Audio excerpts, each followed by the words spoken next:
Radio Publique Africaine.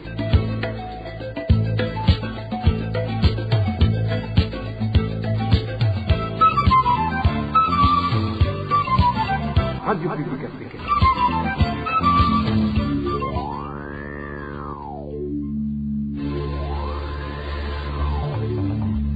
C'est le moment de suivre le journal parlé en français. À la présentation, Émile Nivasumbo. Bienvenue dans le journal du 7 mars 2024. Voici les principaux titres.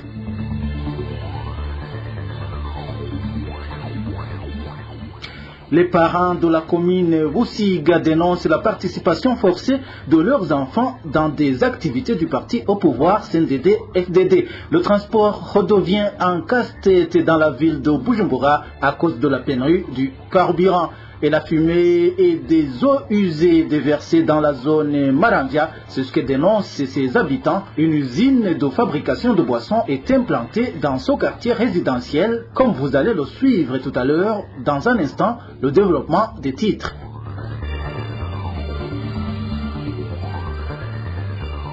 Je vous le disais tantôt, certains parents de la commune Wusiga en province Ngozi s'insurgent contre les responsables du parti CNDD-FDD dans cette province qui enseignent sans distinction l'hymne de ce parti aux enfants de l'école primaire. Ces parents demandent que le parti au pouvoir cesse de désorienter leurs enfants. Plus de détails avec Eric Nyonzima.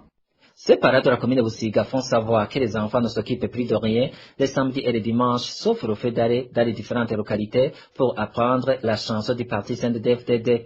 Notre source indique qu'on a dit aux enfants qu'il y aura une compétition avec les autres provinces et ils ne révisent plus leurs leçons. Ces enfants de l'école primaire, à partir de la première année, ont-ils des appartenances politiques, raison pour que la communauté internationale puisse entendre. Ils sont en train d'intoxiquer nos enfants au lieu de s'occuper de leurs études. Il ne faut que penser à ces chansons des partis CNDD-FDD. Ce sont des enfants. Ils ne participeront pas aux élections. Il est aussi interdit de faire la politique. On ne connaît pas l'objectif de ce parti. On ne sait pas s'ils veulent que les enfants soient des fainéants. Ceux qui savent faire des enquêtes, qu'ils dépassent que cela se passe dans plusieurs provinces. Ces parents de la commune de Wusiga rappellent aux responsables du CNDD-FDD que le pays n'est plus dans une période du parti unique.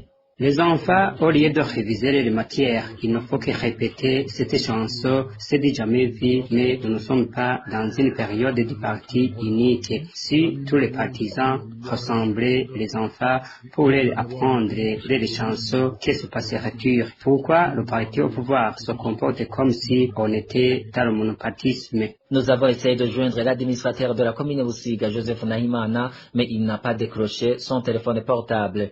Ces parents de la commune Wusiga, eux, demandent que leurs enfants ne soient plus obligés à participer dans ces activités politiques. Il n'est pas du tout étonnant de constater que le deuxième conseiller collinaire de Karagara dans la zone Buruhukiro en commune Rumonge soit en train d'être persécuté par les responsables du parti CNDD-FDD car c'est dans les habitudes de ce parti, propos de Pitas Nshimirimana, porte-parole du parti MSD. Selon lui, ce qui arrive à Jedison Hatangimana est la même chose que ce que subissent la plupart des Burundais dans différentes provinces du pays. Suivez plutôt Epitas Nshimirimana, c'est le porte-parole du MSD. nta kintu na kimwe gitangaje ku biriko birashikira umunyagihugu wo mu ntara ya Rumonge. Il n'y a rien de nouveau dans tout ce qui est en train d'arriver à ce citoyen de la province de Rumonge. Ce qui est en train de lui arriver, c'est la même chose que ce qui arrive à tous les Burundais dans différentes provinces du pays. Cela figure parmi la longue liste des caractéristiques du parti CNDD-FDD, en commençant par son comportement, sa gouvernance, surtout le régime du président Evariste Ndayishimiye, qui ne fait rien d'autre que traumatiser et torturer les Burundais. Depuis qu'ils sont au pouvoir en 2005 jusqu'à aujourd'hui, ça fait presque 20 ans, les Burundais ne retiendront rien du CNDD-FDD à part les bavures, la misère, la persécution et des emprisonnements illégaux qui ne cessent de se répéter. Concernant ce citoyen de la province de Rumongue, ce sont les autorités qui devraient lui venir en aide et plaider pour lui. Mais le problème est qu'actuellement, avec le parti CNDD-FDD, il est difficile de différencier les autorités administratives et les responsables du parti CNDD-FDD. Ainsi, ça devient plus difficile, voire compliqué pour la population de savoir à quel sens se vouer, ni auprès de qui il peut réclamer en cas d'injustice, car les responsables du parti CNDD-FDD travaillent en collaboration avec les autorités administratives. Tout cela montre que le parti CNDD-FDD a échoué de mettre en place une bonne gouvernance basée sur la démocratie, conformément aux souhaits d'Ondadaye et Rwagasore. Aujourd'hui, il est tellement difficile de savoir si le gouvernement en place travaille pour le peuple ou pour le parti politique. ingene ikora bigoye gutahura ko ikorera abanyagihugu nuko ikorera umugambi. Selon Epitas Nshimirimana, la population burundaise doit être solidaire et comprendre que personne ne viendra la sauver de ces bavures du CNDD-FDD à part elle-même. Écoutez encore une fois, Epitas Nshimirimana, c'est le porte-parole du mouvement pour la solidarité et la démocratie MSD. Je profite ainsi de cette occasion pour demander à ces citoyens qui sont persécutés partout, qui subissent de l'injustice, de refuser que tout cela continue, qu'ils sachent qu'ils sont les seuls à se délivrer de cette injustice, qu'ils refusent d'être emprisonnés illégalement, qu'ils refusent de continuer d'être portés disparus, de même que leurs frères, leurs familles et leurs voisins. Quant au parti au pouvoir au sein de DFDD et tous ceux qui malmènent la population, qu'ils sachent qu'ils ne sont pas les premiers à le faire, qu'ils sachent qu'il y a beaucoup de dictateurs qui l'ont fait avant eux, mais qui ne sont plus de son monde. Donc qu'ils sachent que cela ne va pas continuer éternellement. Demain ou après-demain, ils vont payer de leurs actes. Quant aux citoyens, qu'ils enregistrent quelque part toute injustice dont ils sont victimes aujourd'hui, car on va s'en servir dans les jours à venir pour juger les coupables. Voilà, c'est Epitas Nshimirimana, porte-parole du parti MSD, qui réagit après que le nommé Jedison Hatangimana, vice-chef collinaire de Karagara, soit accusé d'avoir empoisonné l'ancien chef collinaire Onésime qui est récemment décédé, mais les habitants de Karagara indiquent que c'est un moyen de l'empêcher de le remplacer à la tête de cette colline. Certains citoyens de la capitale économique Bujumbura disent qu'ils ont des difficultés pour se déplacer à cause du manque de carburant, surtout de type gasoil. Ceux qui ont les moyens peuvent se servir des voitures taxis, mais se voient confrontés à la majoration des prix. Plus de détails avec Emmanuel Nyungeko. À ce moment où s'observe le manque de carburant, surtout de type gazoil, sur pas mal de stations-service de la capitale économique Bujumbura, certains citoyens indiquent que se déplacer est un véritable parcours de combattant, alors que beaucoup de bus de transport en commun sont garés et d'autres sur des files d'attente pour être approvisionnés. Ceux qui ont des moyens peuvent se servir des taxis-voitures, mais se voient confrontés à la majoration des prix.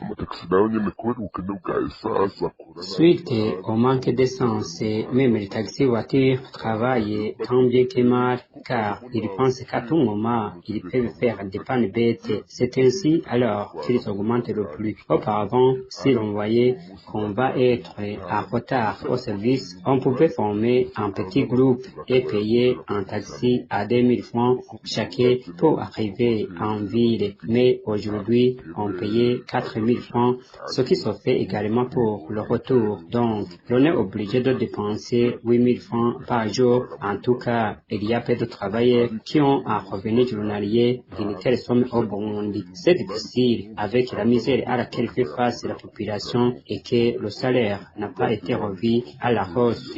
C'est vraiment un problème.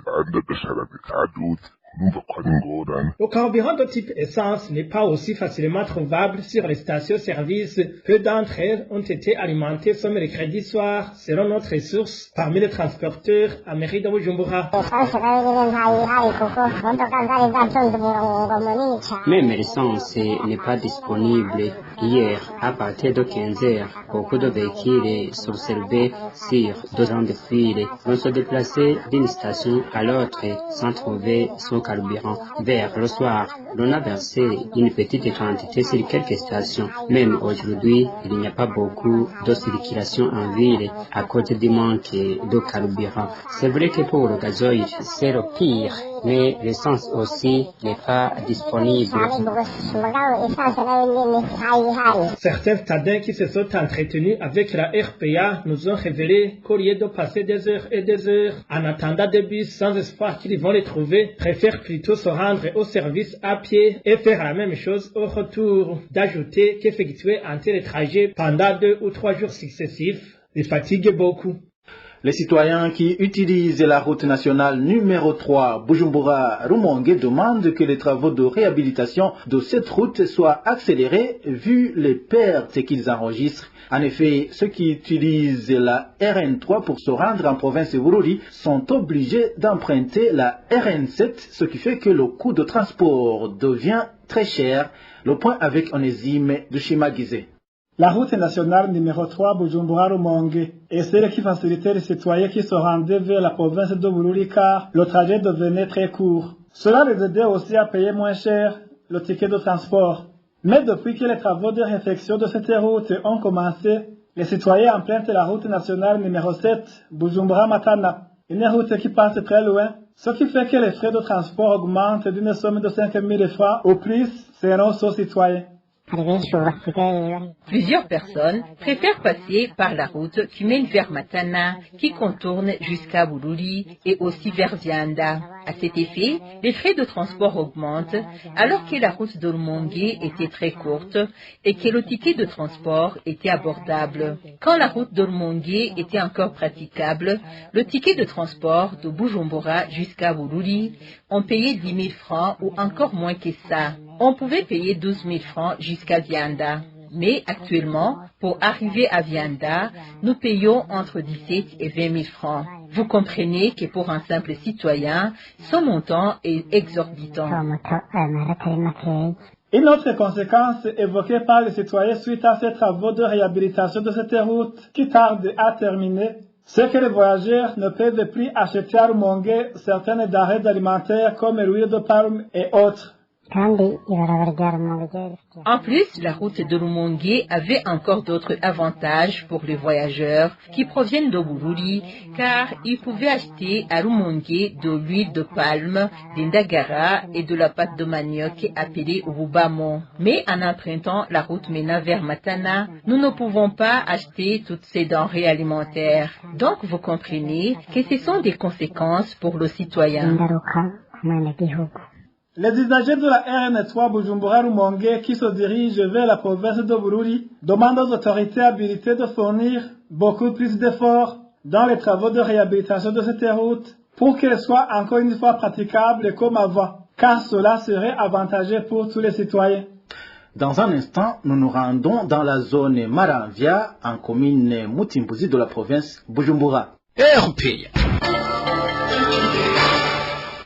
Les habitants de la 15e transversale en zone Maranvia de la commune Mutimbuzi, nous sommes en province Bujumbura, craignent d'attraper des maladies causées par la pollution en provenance d'une usine d'eau boisson implantée sur la même transversale. Ils précisent qu'ils sont menacés par la fumée et les eaux usées que cette usine déverse dans ce quartier résidentiel. Les détails avec Elvis Nyamongere.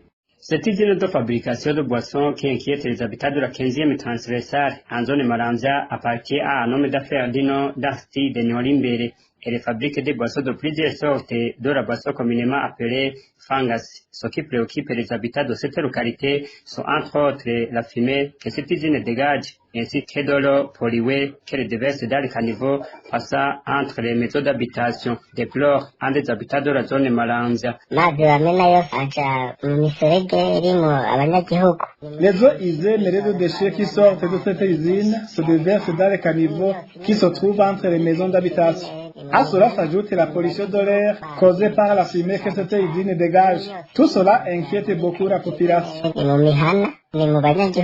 Cette population de la zone Maramvya indique qu'elle ne comprend pas comment une usine peut être implantée dans une zone résidentielle alors qu'il y a des quartiers réservés à l'industrie. Elle parle aussi de certains équipements assurant la fermentation des boissons de cette usine qui ont explosé, tuant un employé et blessant grièvement des autres au mois de février dernier.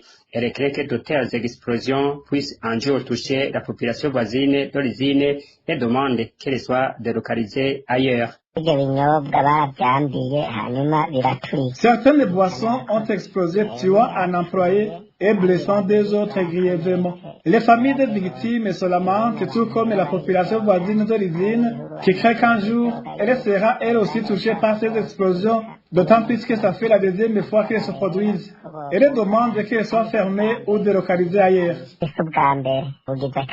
À ce propos, la rédaction de la RPA a essayé de joindre Aristide Nihorimbere, propriétaire de l'usine, ainsi que Simeo Butoyi, administrateur de la commune Mutimbuzi, mais sans y parvenir.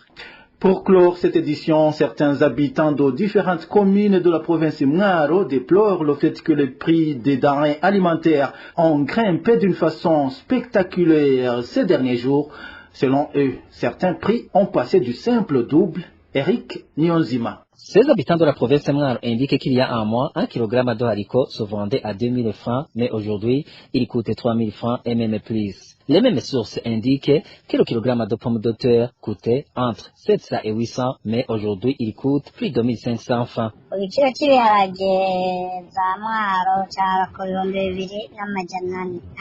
kilogramme de haricots à Mwaro coûtait 2000 francs il y a un mois, mais aujourd'hui, le même kilogramme coûte entre 3200 et 3300 francs. Un kilogramme de pommes de terre appelé mauve au Victoria coûtait entre 700 et 800 francs, mais aujourd'hui, il coûte entre 1500 et 1600 francs. Ce que nous avons oublié, c'est le charbon. Il est très rare. Nous demandons vraiment de trouver la solution à ces problèmes. Ces habitants de la province Mwaro demandent au gouvernement de trouver des solutions à cette montée persistante des denrées alimentaires. Voilà, c'est par ici que nous mettons un point final au journal du 7 mars 2024. Merci à vous tous qui nous avez suivis à la présentation. C'était Émile Nibasumba. Au revoir.